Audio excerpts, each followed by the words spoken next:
If I mention the name John Barry to any cinephile worth his salt, they will undoubtedly think I am referring to the arranger and composer John Barry, who passed away in 2011 at the age of 77. And that makes sense because that John Barry is a legend. Born John Barry Pendergast in Yorkshire, England, he had a career that spanned over 50 years and is mentioned alongside other legendary composers like Jerry Goldsmith, Elmer Bernstein, and John Williams. This particular John Barry won the Oscar for Best Score not once, but 4 times. He won for Born Free in 1966, The Lion in Winter in 1968, Out of Africa in 1986, and Dances with Wolves in 1990. He also has one for writing the song Born Free. So that's 5 Oscars. Add in that he has a BAFTA, a Golden Globe, several Grammys, was knighted by the Queen of England, and is in the Songwriting Hall of Fame, and I think I've already made the case for his legendary status. But if that's not enough for you, there is one theme he's responsible for that is so iconic and familiar that I could probably play any version of it and you would know it. So let's give that a try.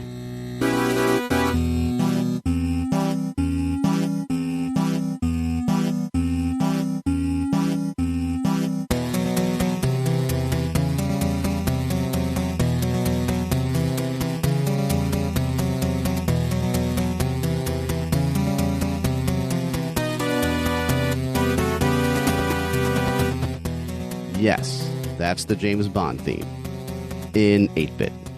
In fact, Barry did the score for 12 Bond pictures, his final one being The Living Daylights in 1987. He's so prolific, he even has a Golden Raspberry Award. So that, in a nutshell, is John Barry. And now that we have that out of the way, let's get to what this episode is really about. In the 1970s, there was another John Barry who worked in movies. He was an art director, production designer, and second unit director. Hardly the kinds of credits that get the attention they usually deserve. But this other John Barry was instrumental in giving the films he worked on a unique visual appearance, so much so that you would recognize his work just as much as you would recognize that James Bond theme. My name is Dan Delgado. And today, we're taking a look at this seemingly forgotten artist in an episode we're calling The Other John Barry. Welcome to the industry, presented by Movie Maker.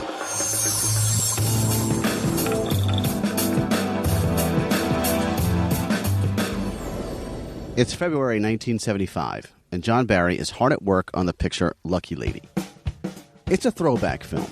A 1930s set rum-running adventure with action, music, romance, a lot of boats, and big stars. Liza Minnelli, Gene Hackman, and Burt Reynolds are the leads, and Stanley Donen, known for musicals like Singin' in the Rain, is directing. This is the year 20th Century Fox is bringing back Prohibition. Oh, whoopee! Gene Hackman, Liza Minnelli, and Burt Reynolds as Kibby, Walker, and Claire. Well, ain't we all the aces? A spunky dame. Watch it, Buster! A snazzy dude. And you're dancing with the slickest guy in the joint. And a tough customer. You just step a little closer to the microphone. I didn't get what you were saying. Who had some high times running rum aboard the Lucky Lady. Gene Hackman, Liza Minnelli, and Burt Reynolds Lucky Lady! in Stanley Donen's Lucky Lady.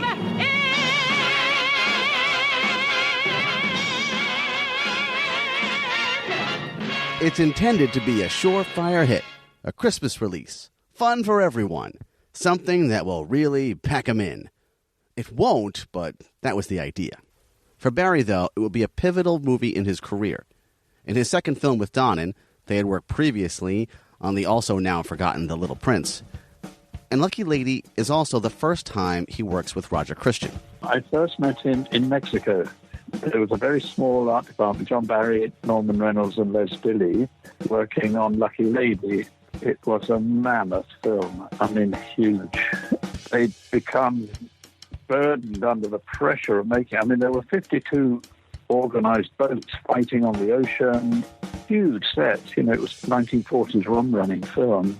So Les Billy and I had worked together as art directors, or me as set decorator, him art director, on quite a number of films. We kind of partnered together. So he was down there.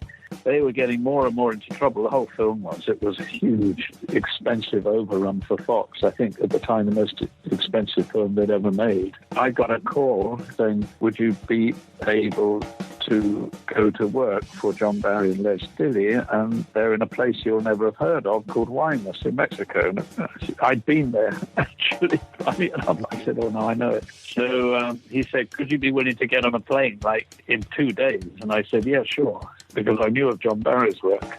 Got on the plane and went down, met John, and they just said, can you get stuck in, do this factory, get this boat organized? And I just got stuck in with him. And we became both friends and respectful of each other's work. Roger Christian is a filmmaker who's done it all in the industry. Set decorating, production design, directing, you name it. And on Lucky Lady, he watched a big production get a bit out of hand. Probably because Stanley Donen might not have been the right guy for the job.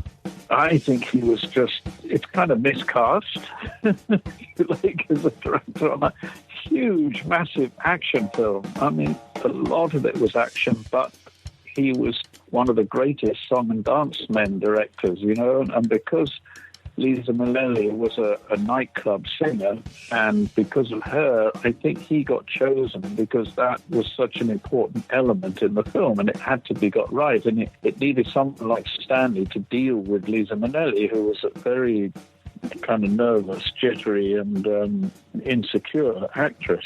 So he had second unit directors and I think, John Barry was a huge rock that just got stuff done.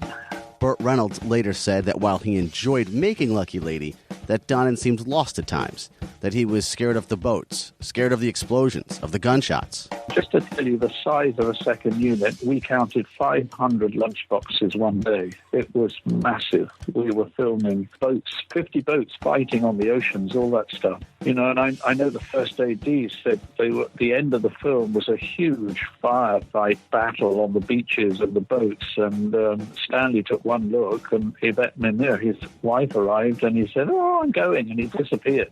He left it to the second unit directors to work. It was 10 nights of nights.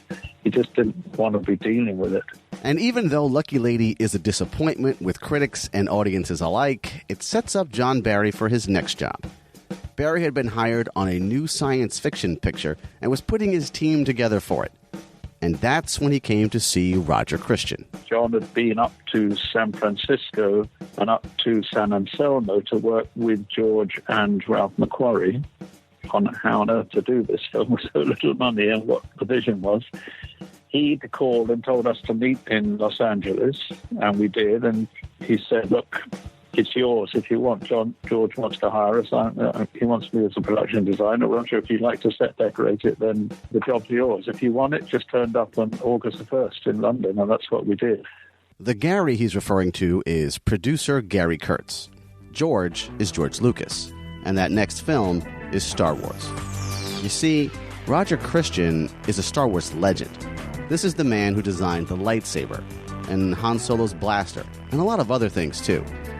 And George Lucas was so impressed with the production design of Lucky Lady, he hires the men responsible for it for Star Wars. That's Roger Christian, Les Dilley, Norman Reynolds, and John Barry. But before we get to a galaxy far, far away, let's go back to the beginning. Born in 1935 in the UK, John Barry first entered the industry in the early 1960s. He was working as an apprentice to Elliot Scott. Scott was an experienced art director and production designer who had a major influence on Barry. While his name may not be familiar to you, there's a good chance that you've seen some of Scott's work from the 1980s. He worked on Indiana Jones and the Temple of Doom and The Last Crusade, as well as Labyrinth and Who Framed Roger Rabbit. And after getting a few minor credits while working on some British films, Barry found himself working with none other than Stanley Kubrick. Barry had been hired to work on Kubrick's follow-up to 2001: A Space Odyssey, Napoleon. Napoleon would end up falling apart in pre-production and is considered by many to be the greatest movie never made. Barry only worked on it for a week, but Kubrick was so impressed with him that he hired him for his next film, A Clockwork Orange. Set in the near future, the controversial film is a satire full of social commentary, ultra-violence, sexual violence, pornographic images, Beethoven, and bizarre sets designed by John Barry. Kubrick was a notoriously meticulous filmmaker, and working with him was, as you might expect, no day in the park. After tasking Barry with looking through hundreds of possible locations to shoot at, Kubrick decided the best thing to do was use an old factory. Barry would repurpose the factory as a makeshift soundstage that Kubrick could use over and over for different locations. For the opening of the film, set in the Korova Milk Bar, Barry created movable blocks to create the look of the bar, which helped set the tone of the film. Though only on screen for about 2 minutes, it's become an iconic image. The bar is black and there are white statues of naked women in various sexual positions around. These were statues done from photographs Barry took himself of actual models. Years later, in 1997, a bar in New York City opened up calling itself the Korova Milk Bar, based on the film.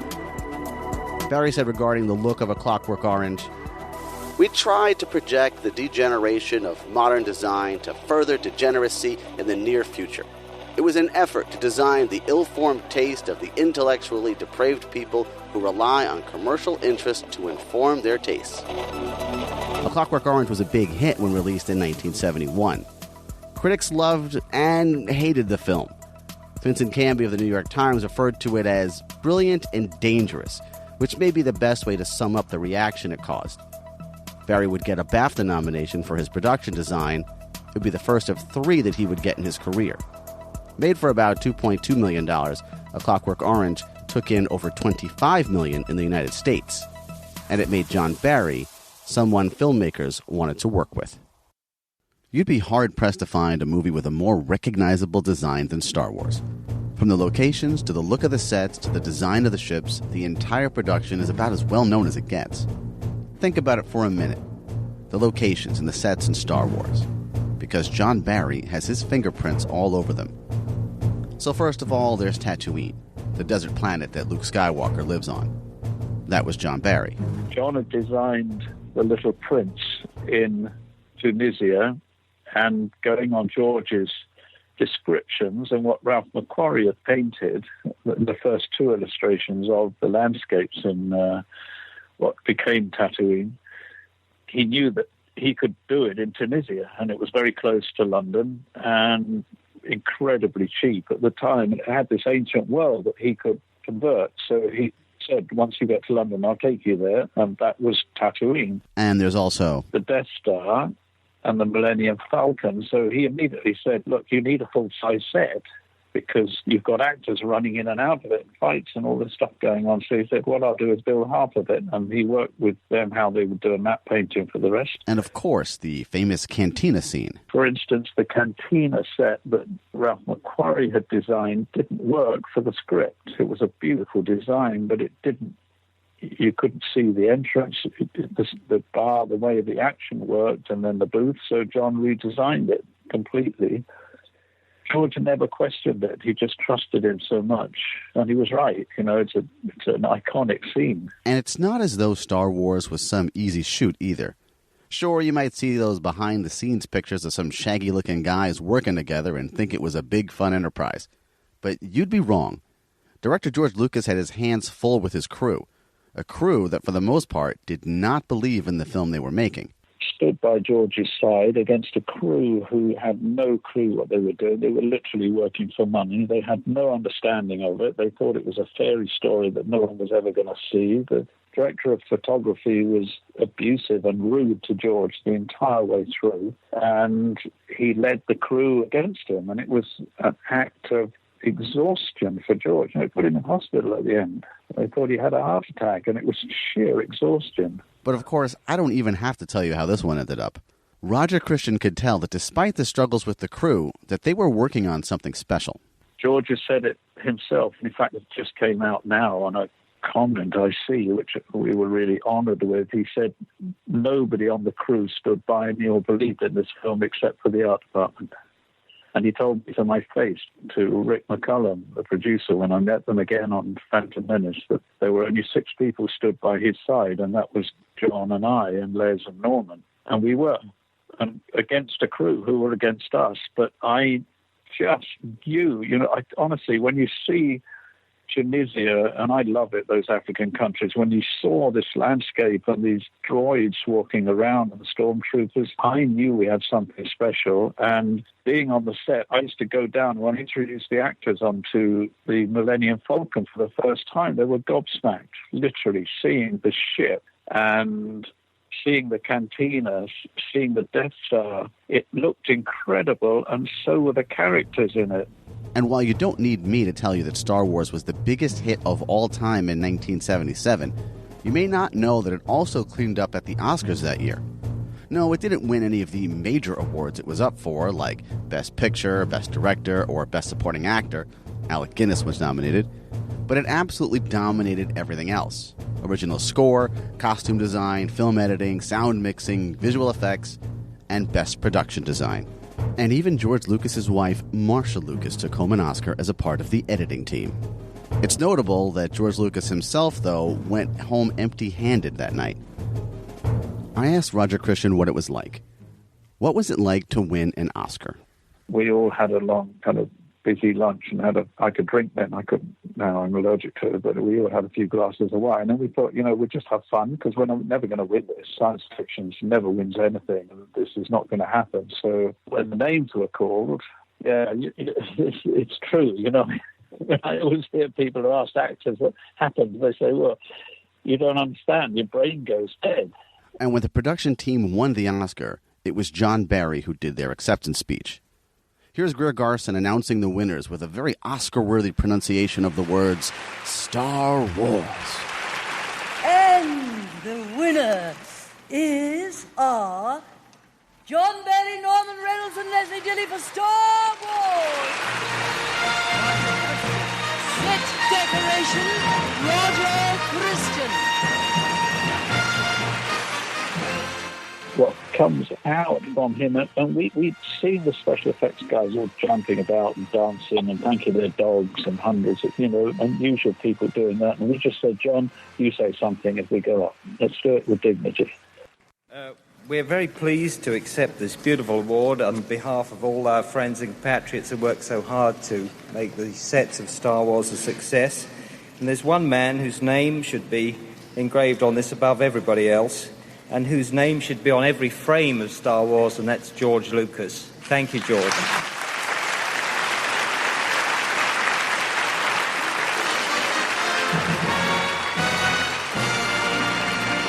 Following up a mega hit like Star Wars is no easy task. The entire production design team was very much in demand now, and for John Barry, that's great news, because his next movie is also a big hit. From a doomed planet in a distant galaxy to a fantastic underground hideaway, from the Fortress of Solitude to the bustling city room of the Daily Planet. Look, up on the screen. It's Superman. Superman, the movie. While Star Wars was a modestly budgeted film that took the world by surprise, Superman the movie was quite the opposite. At the time, it was the most expensive film ever made, $55 million, and there was a huge anticipation for it. The producers of Superman the movie knew a good thing when they saw it. They snagged up 3/4 of the Oscar-winning production design team from Star Wars, John Barry, Les Dilley, and Norman Reynolds. And if you're wondering about the fourth, Roger Christian, he did all right for himself. He ended up working on Alien instead. After his Oscar win, Barry found himself with even more responsibility on Superman the movie than he had had on any other film.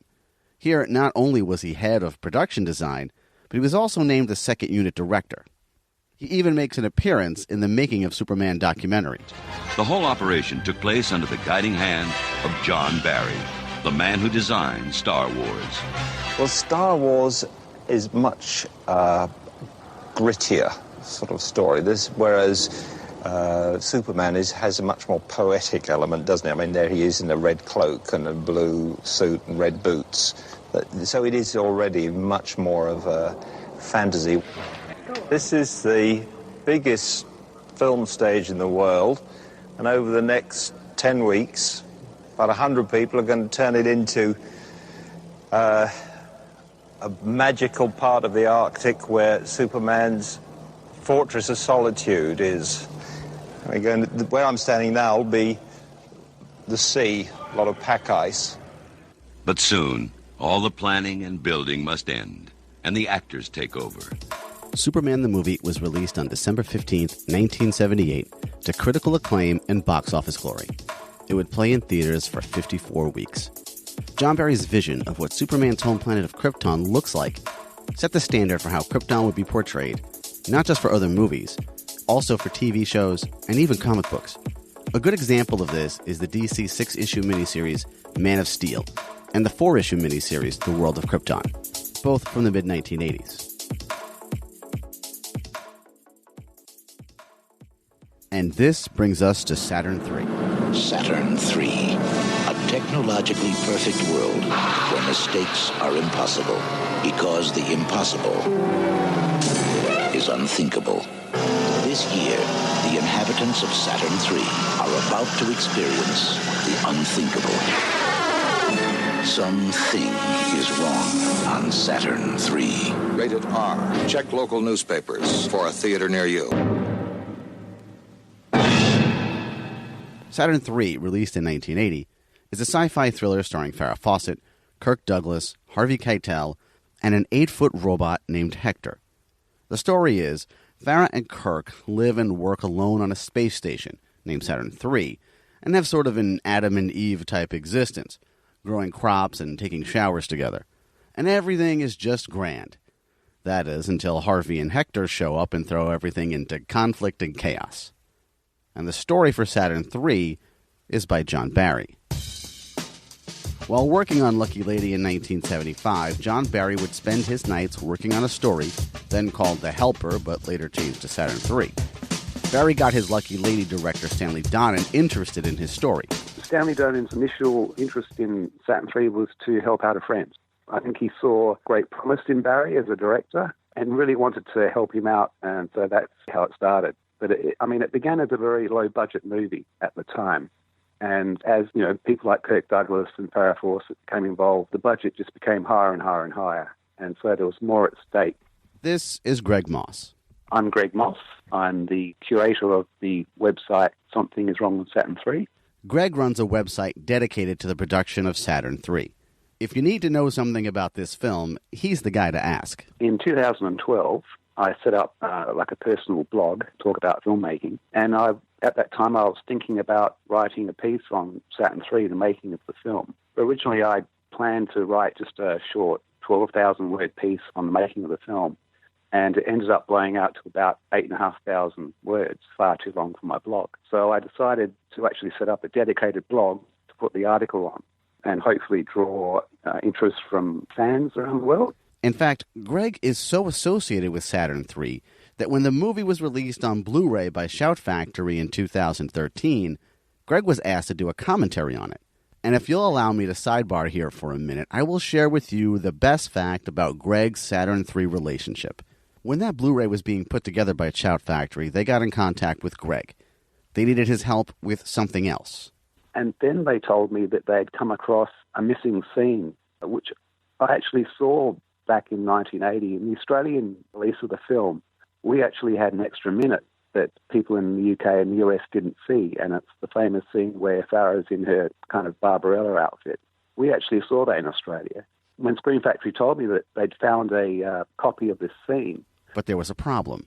The version Shout Factory had was in German. So what they were asking me to do was supply them with the transcripts of that scene in English so they could put subtitles up. And I basically said to them, I can do better than that. I have a copy of the actual audio recording of that scene in English. Because back in the day, I was at the age where I would go to the drive-in and actually audio record on cassette tape the movies that I saw. And one of them was Saturn III in it. So I had an audio recording on cassette tape of this scene in English. And Greg still had the audio cassette all these years later. And in case you wanted to hear what an Australian drive-in speaker playing Saturn III sounded like in 1980, here it is. Just a quick warning, this clip, which features Farrah Fawcett and Kirk Douglas, also features a lot of disco in it. Mother! Here we come!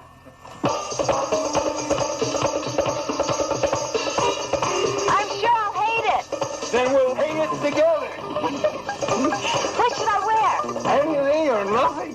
choosy anymore. Oh, it's just the thing. You've never seen it before. My coming out dress. And so I digitized it and sent it off to them. And they married it up with the image. So the missing scene you see on the Blu-ray is actually a combination of the German release scene of the film, but with my audio over the top of it. And they married it up so well. In fact, they did such a good job that when the Blu-ray was released in Germany a year or two later, I think it was 2015, because in Germany that scene was actually incorporated into the body of the film. So with the German Blu-ray release, they actually inserted that scene back into the film with my audio. You don't think it's... Okay, sidebar over. Stanley Donen brought the Saturn III story idea to Lord Lou Grade. Lord was his title, mind you, not his name.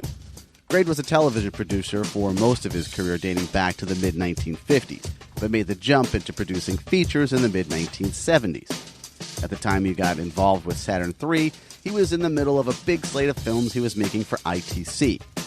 Grade liked the story and agreed to make the picture.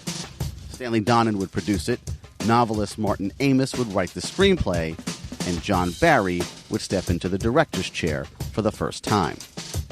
Barry was planning on working on The Empire Strikes Back, but when Saturn III got the green light, he couldn't pass on the opportunity to direct his own movie. And the story behind the casting is that Lord Lou Grade got on a plane with the Saturn III script. He read it and liked it, noticed Farrah Fawcett was on his flight and gave it to her and said, "I think you'd be perfect for this." And when the plane landed, Saturn III not only had a green light, but also had a star attached. Kirk Douglas and Harvey Keitel were later cast, but they weren't the original choices. Sean Connery and Michael Caine were who Lord Lou really wanted, but neither signed on. The script itself was written and rewritten a number of times. According to Martin Amis, he had very little to do with the final shooting draft. Yeah, but this early draft, it's actually credited to a writer who I'd never really come across, an English writer called Evan Hunter, and it turns out he was best known for writing the screenplay for The Birds for Alfred Hitchcock. It was actually another writer called Frederick Raphael, was an American screenwriter who went on to work with Stanley Kubrick on Eyes Wide Shut. Through the rewrites, it probably should be noted that Farrah Fawcett's role became smaller and Kirk Douglas's became bigger. For his crew, while his Star Wars collaborators were busy with Empire Strikes Back, Barry did manage to snag a couple of key guys from Superman the movie. Stuart Craig, who did the art design for Superman, would do the production design for Saturn III. Craig would go on to do the production design for all 8 Harry Potter films. And Colin Chilvers, who won an Oscar for his visual effects in Superman, would do the visual effects for Saturn III. Billy Williams, who had worked on The Exorcist, would be the cinematographer. Here's Williams being interviewed about Saturn III for Web of Stories back in 2017. I was very thrilled when he invited me to photograph it for me at Shepperton Studios. Stuart Craig was the designer, and we had some wonderful futuristic sets. Long, curved tunnels made of a kind of black plastic material, which, offered all sorts of dramatic setups. Considering John Barry's production design background, it's no surprise the film he'd be directing would have an impressive set. It took 10 weeks to build the space station, which was comprised of a series of tunnels that took up not one, but 2 whole sound stages. Which is pretty big when you consider there's only 3 people and a robot in the cast. Crew members would frequently get lost finding their way around. And with cast and crew in place, filming on Saturn III began. The robot was a big guy in a suit with all kinds of antennae popping out and sort of a really weird costume. And it turned out to be a nightmare every time we had to do a shot with the robot because it took so long to put it all together. So we started, and I thought things were going very well. I was getting on very well with John Barry, and very visual, as you imagine, with a production designer. Things were looking good.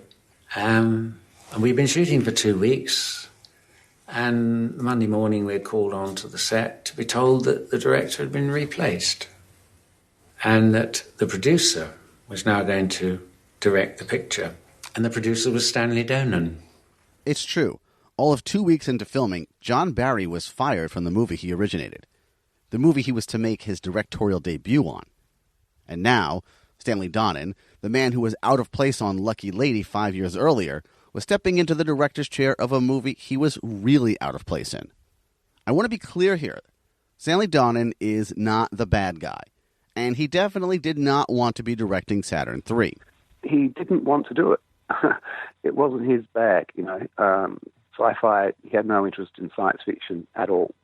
He stepped in because he had to. Otherwise, the production just would have collapsed. So he felt probably pressured into taking over control of the production. So what exactly was the problem? Why was John Barry replaced just 2 weeks into filming? Billy Williams explains it. There was nothing wrong with the first 2 weeks' work, except that we were a little bit behind. And we were behind because it was taking so long to any time we had to do something with the robot. And Kirk Douglas had complained that the director was spending too much time with the robot. But it was inevitable. In fact, the picture went weeks and weeks over schedule because you couldn't avoid the fact that the robot had to be in certain scenes. Like he has to play a game. The robot played chess with Kirk Douglas. And so the robot had to do all the move, picking up the pieces with a kind of claw-like mechanism. It was all these animatronics which had to be worked out. Greg Moss has a more detailed explanation as to why Barry was replaced. He wasn't necessarily fired, but he was forced to leave because there were problems with the robot at the time. It wasn't working quite as well as it should have. So that was, taking a lot of time on the set, and that was upsetting Kirk Douglas. He kind of felt that Barry was giving the robot more, concern than actually dealing with him, Kirk Douglas. So Kirk actually, was complaining about this to Stanley Donen. So Donen stepped in and decided to actually be on set with Barry and sort of be there as Barry was directing. And of course, Barry didn't like this, having the producer being on set the entire time, and he kind of felt that he couldn't operate that way. And so basically he left. Donen would later say that the actors ganged up on John Barry, that Barry hadn't directed people before and didn't know how to deal with the personalities. He also put the blame on himself for not realizing the situation that Barry was in. And John Barry did not take the debacle of Saturn III well. He became very depressed. John did invite Les and I to come down and have a chat with him to make him feel better. And we walked around Chapman Studios and he said, I'm going to get fired any day now. And he was explaining why. And we were sympathizing with him because I could see how depressed he was. And he went across to the Caribbean. He was so depressed. And then George and Gary and Robert Watts invited him to go and be the second unit director on Empire Strikes Back. Going from Saturn III to Empire Strikes Back should be a win to anyone familiar with both films. And unfortunately for John Barry, though, it would be his final act. When you had that lunch with him on the set of, or around the time that he's filming Saturn III, did you see him after that? That was the last time I saw him. 1 week after joining Empire Strikes Back, John Barry came down with a fever of 105. He was sent to the hospital and died a day later of meningitis. He was 43 years old.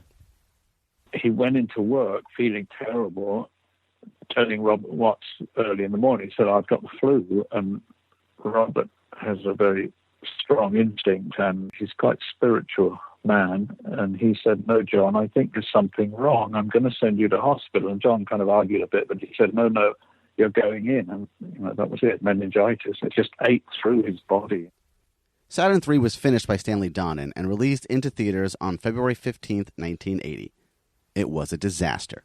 Critics hated the movie, calling it cheap-looking and sloppy and shoddy. Roger Ebert hated it so much that he included it in his book, I hated this movie.